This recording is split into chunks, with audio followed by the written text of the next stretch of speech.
Hi சொந்தங்களே, எப்படி இருக்கீங்க? ஸோ 2-3 நாளாக சில சோஷியல் மீடியாக்களையும் சரி அண்ட் சில நியூஸ் அவுட்லெட்லையும் சரி H1B வீசாவை இதுக்கப்புறம் யூஎஸ்லேயே ஸ்டாம்ப் பண்ணிக்கலாம் அப்படின்னு ஒரு நியூஸ் போயிட்டு இருக்கு. ஸோ இது எந்த அளவுக்கு சாத்தியம் அண்ட் இதுக்கு பின்னாடி இருக்க பேக்ரவுண்ட் அண்ட் ஹிஸ்ட்ரியை இந்த வீடியோவில் ஃபுல்லாக பார்க்கலாம். இது எங்கேருந்து ஆரம்பிக்குதுன்னு பார்த்தீங்கன்னா December 27, 2024 யூஎஸ் எம்பசி இன் நியூ டெல்லி அவங்க இயர் அண்ட் ஸ்டேட்மெண்ட்டை ப்ரெஸ்ஸுக்கு ரிலீஸ் பண்ணுறாங்க. அதில் ஒரு விஷயமா 2025 H1B ரெனியூவல்ஸ்க்கு யூஎஸ்லேயே ஸ்டாம்பிங் பண்ணுறதுக்காக யூஎஸ் டிபார்ட்மெண்ட் ஆஃப் ஸ்டேட் ஃபார்மலாக ஒர்க் பண்ணிட்டு இருக்கு அப்படின்னு மென்ஷன் பண்ணியிருக்காங்க. உங்களில் ஒரு சில பேருக்கு தெரிஞ்சிருக்கும், போன வருஷம் அதாவது ஜனவரியிலேருந்து ஒரு பைலட் ப்ரோக்ராம் மாதிரி இதை வந்து கொண்டு வரதுக்கு ஃபார்மலாக கொண்டு வரதுக்கு முன்னாடி ஒரு பைலட் ப்ரோக்ராம் மாதிரி ஒரு லிமிடெட் நம்பர் ஆஃப் வீசா ஹோல்டருக்கு மட்டும் இதை ட்ரை பண்ணலாம் அப்படின்னு சொல்லிட்டு ஒரு 20,000 வீசா ஹோல்டருக்கு மட்டும் அவங்க H1B யூஎஸ்லேயே ஸ்டாம்ப் பண்ணுறதுக்கு அவங்க வந்து ஒரு ப்ரோக்ராம் நடத்துனாங்க. அண்ட் அது வந்து இப்போ சக்ஸஸ்ஃபுல்லாக ஆயிடுச்சு அப்படின்னு அந்த ப்ரெஸ் ரிலீஸில் மென்ஷன் பண்ணியிருக்காங்க. இதனால யாருக்கு பெனிஃபிட்? எனக்கு தெரிஞ்சு 3 கேட்டகரிக்கு பெனிஃபிட். ஒன்று வந்து எம்ப்ளாயர், ரெண்டாவது வந்து எம்ப்ளாயி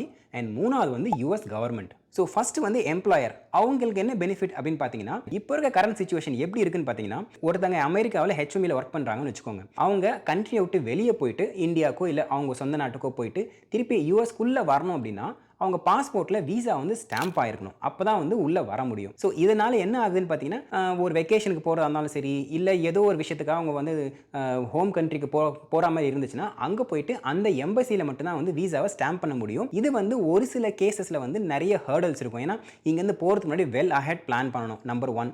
ரெண்டாவது, இப்போ இந்தியா மாதிரி கண்ட்ரியில் பார்த்துச்சுங்களேன், யூஎஸ் எம்பசியில் அப்பாயின்மெண்ட் கிடையாது ரொம்ப கஷ்டம். அந்த மாதிரி நிறைய ஹர்டல்ஸ்லாம் இருக்குது. ஸோ அதனால் எம்ப்ளாயிஸ் போகும்போது அவங்க என்ன பண்ணுவாங்கன்னா, முதல்ல வந்து லீவ் கம்யூனிகேட் பண்ணுவாங்க. ஒரு கிரிட்டிக்கல் ரிசோர்ஸ் இருக்காங்கன்னு வச்சுக்கோங்களேன், அவங்க வந்து இந்தியாவுக்கு போயிட்டு திரும்பி வரணும் அப்படின்னா அட்லீஸ்ட் ஒரு 1 மந்தாவது லீவ் தேவைப்படும். ஸோ ஒரு 2 இல்லை 3 வருஷத்துக்கு ஒரு வாட்டி அவங்க வந்து ஒரு மாதம் லீவ் எடுத்துட்டு அவங்க போயிட்டு வர மாதிரி இருக்கும். ஸோ இந்த மாதிரி லீவ் எடுத்துகிட்டு போகும்போது எம்ப்ளாயருக்கும் வந்து கொஞ்சம் வந்து ஹர்டல் தான். ஏன்னா ஒரு கிரிட்டிக்கலான ரிசோர்ஸ் வந்து ஒரு மாதம் இல்லாமல் போனால் அந்த ப்ராஜெக்ட் கொஞ்சம் ஸ்டம்பிள் ஆகிறதுக்கு வாய்ப்பு இருக்குது. அந்த எம்ப்ளாயர் வந்து ஒரு பேக்கப் தேடணும். ஸோ இந்த மாதிரி நிறைய ஹர்டல்ஸ்லாம் இருக்குது. இந்த கேஸில் இப்போ யூஎஸ்லேயே வந்து ஸ்டாம்ப் பண்ண முடியும் அப்படின்ற மாதிரி வந்துடுச்சுன்னா அது வந்து எம்ப்ளாயருக்கு ஒரு பெரிய பெனிஃபிட். ஏன்னா அந்த அசோசியேட் வந்து வெளியே போகணும்னு அவசியம் இல்லை. அவங்க வந்து இங்கே ஒர்க் பண்ணிக்கிட்டே அவங்களோட வீசா ஸ்டாம்பிங் ரெனியூவல் என்ன பண்ணணுமோ அதை வந்து பண்ணிக்க முடியும். ஸோ இது வந்து ஒரு பெனிஃபிட் எம்ப்ளாயருக்கு. அதே மாதிரி எம்ப்ளாயிக்கு என்ன பெனிஃபிட்? ஆப்வியஸ்லி அவங்க வந்து வீசா ஸ்டாம்ப் பண்ணணும் அப்படிங்கிற பர்பஸுக்காக அவங்க ஹோம் கண்ட்ரிக்கு போகணும் அப்படின்ற நிலைமை வந்து இப்போதைக்கு இருக்க போகிறதில்ல.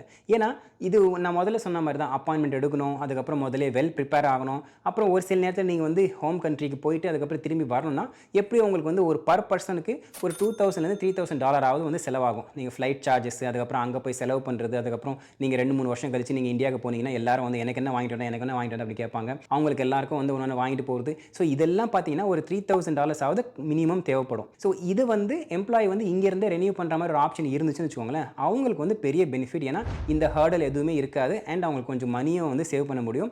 இந்தியாவுக்கு வந்து வெக்கேஷனுக்காகவோ இல்லை வந்து அவங்க விருப்பத்துக்கு போகணும் அப்படின்னா அது வந்து அவங்க எப்போ வேணால் போயிட்டு வந்துக்கலாம். இதனால் யூஎஸ் கவர்மெண்ட்டுக்கு என்ன பெனிஃபிட்? யூஎஸ் எம்பசிஸ்க்கு பர்டன் வந்து குறையும். ஒரு எக்ஸாம்பிளோட சொல்கிறேன். இப்போ இங்கே இருக்க H1Bs எல்லாருமே வந்து ரெனியூ பண்ணுறதுக்கு இந்தியா போகிறாங்கன்னு வச்சுக்கோங்களேன், அவங்களுக்குன்னு ஒரு ப்ராசஸ் வந்து இந்தியாவில் இருக்க எம்பசிஸ் வந்து ஃபாலோ பண்ணணும். அண்ட் முக்கால்வாசி கேசஸில் இது எல்லாமே வந்து ஸ்ட்ரெயிட் ஃபார்வர்ட் அப்ரூவலாக இருக்கும். அவங்க வந்து சேம் வீசாவில் இருப்பாங்க, சேம் கம்பெனியில் ஒர்க் பண்ணுவாங்க, சேம் ரோலில் இருப்பாங்க அண்ட் சேம் சேலரியில் இருப்பாங்க.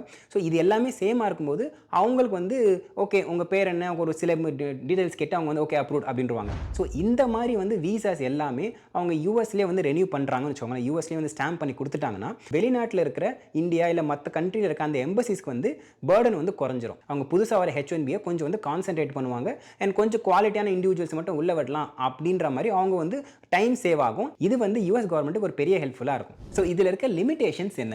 லிமிடேஷன்ஸ் பற்றி அவங்க அவ்வளோவா டீட்டெயில் கொடுக்கல. பட் இருந்தாலும் போன பைலட் ப்ரோக்ராம் எப்படி பண்ணாங்க அப்படின்னு பார்த்தாலே நமக்கு வந்து ஓரளவுக்கு ஐடியா கிடைக்கும். பைலட் ப்ரோக்ராமில் 3 லிமிடேஷன்ஸ் இருந்துச்சு. ஆப்வியஸ்லி நம்பர் 1 வந்து நம்பர் லிமிடேஷன். அவங்க வந்து 20,000 வீசா ஹோல்டர் மட்டும் எடுத்துப்போம் அப்படின்னாங்க. அது வந்து அண்டர்ஸ்டாண்டபிள், ஏன்னா பைலட் ப்ரோக்ராம் இல்லையா, எல்லாரையும் எடுத்துக்க முடியாது. ரெண்டாவது விஷயம் வந்து அவங்க டைரக்ட் ரெனியூவல் மட்டும் தான் வந்து எடுத்துக்கிட்டாங்க. அவங்க H1B வீசா மட்டும் தான் கன்சிடர் பண்ணாங்க. அண்ட் அதுலயும் அவங்க same employer and same role and same location எல்லாமே வந்து சேமாக இருக்கிற அந்த அப்ளிகேஷன்ஸ் மட்டும் அவங்க வந்து கன்சிடர் பண்ணாங்க. அண்ட் மூணாவது லிமிடேஷன் வந்து அவங்க H1B வீசான அந்த H1B வீசாவை மட்டும்தான் எடுத்துக்கிட்டாங்க. விச் மீன்ஸ் அந்த பிரைமரி அப்ளிகேண்ட் மட்டும்தான். இப்போ அந்த பிரைமரி அப்ளிகேண்ட்டுக்கு ஒரு ஸ்பவுஸ் இருக்காங்கன்னு வச்சுக்கோங்களேன், H4ஓ இல்லை அவங்க கிட் இருக்காங்கன்னா அவங்கள வந்து எடுத்துக்கல.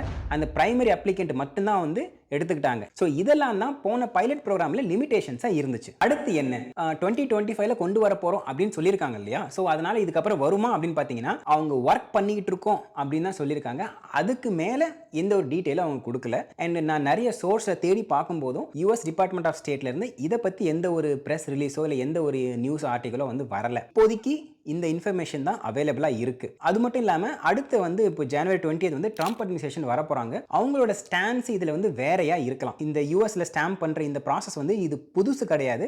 20 இயர்ஸ்க்கு முன்னாடி வரைக்கும் இது இருந்துச்சு. அதாவது H1B வந்து 1990s கொண்டு வந்தாங்க இல்லையா? அப்போதுலேருந்து 2004 வரைக்கும் அவங்க யூஎஸ்லேயே வந்து ஸ்டாம்ப் பண்ணிக்கிறவங்களுக்கு பண்ணிக்கலாம். அந்த மாதிரி தான் ரூல் இருந்துச்சு. அண்ட் 2004ல் நேஷனல் செக்யூரிட்டி கன்சர்ன் அப்படின்ற மாதிரி அவங்க என்ன பண்ணிட்டாங்கன்னா இந்த ப்ரோக்ராம் வந்து கேன்சல் பண்ணிட்டாங்க. அதுக்கப்புறமா H1B வந்து ஸ்டாம்ப் பண்ணணும் அப்படின்னா நீங்கள் அவங்கவுங்க வந்து அவங்க ஹோம் கண்ட்ரிக்கு போயிட்டு தான் ஸ்டாம்ப் பண்ணிட்டு வரணும் அப்படின்ற மாதிரி தான் வந்து இன்னைய வரைக்கும் இருக்குது. அதாவது பாஸ்ட் 20 இயர்ஸ் அப்படி தான் இருக்குது. இப்போ வந்து திருப்பி அதை கொண்டு வரதுக்கு ட்ரை பண்ணுறாங்க. இது வந்து கன்ஃபார்மாக வருமானு கேட்டிங்கன்னா வரப்போகிற ட்ரம்ப் அட்மினிஸ்ட்ரேஷன் பொறுத்து தான் இருக்குது. இப்போதைக்கு இது ப்ரெஸ் ரிலீஸில் வந்து ஒரு அப்டேட்டாக தான் இருக்குது. ஆக்சுவலாக இந்த அப்டேட் கூட பார்த்தீங்கன்னா டிசம்பர் 27 வந்துருச்சு. ஆனால் ஜனவரி 6 இருந்தால் இந்த நியூஸ் மீடியாக்களும் சரி இந்த சோஷியல் மீடியாலையும் இதை பற்றி பேச ஆரம்பிக்கிறாங்க. எதுக்கு இவ்வளோ கேப் அப்படின்ட்டு நானும் தேடி பார்த்தேன். ஆக்சுவலாக எனக்கு தெரிஞ்சு என்ன ஒரு ரீசனாக இருக்கும்னு பார்த்தீங்கன்னா அது ப்ரெஸ் ரிலீஸை யாருமே வந்து அந்தளவுக்கு வந்து பார்க்கல கண்டுக்கலன்னு நினைக்கிறேன். அது அந்த ஒரு பெரிய பேராகிராஃபில் நடுவில் ஒரு சின்ன ஸ்டாண்ட்ஸ் மாதிரி அதை கொடுத்துருக்காங்க. ஸோ அந்த ரேஞ்சில் தான் இது வந்து இப்போதைக்கு இருக்குது. ஸோ புதுசாக வரப்போகிற அட்மினிஸ்ட்ரேஷன் இதை வந்து இம்ப்ளிமெண்ட் பண்ணுவாங்களா இல்லையான்னு நம்ம பொறுத்திருந்து தான் பார்க்கணும். அண்ட் அவ்வளோதாங்க. இதே மாதிரி இன்னொரு இன்ட்ரெஸ்டிங்கான வீடியோ உங்களை வந்து சந்திக்கிறேன். அது வரைக்கும் தேங்க்யூ, டாடா, take care, bye bye and சொந்தம் தொடர சப்ஸ்கிரைப்.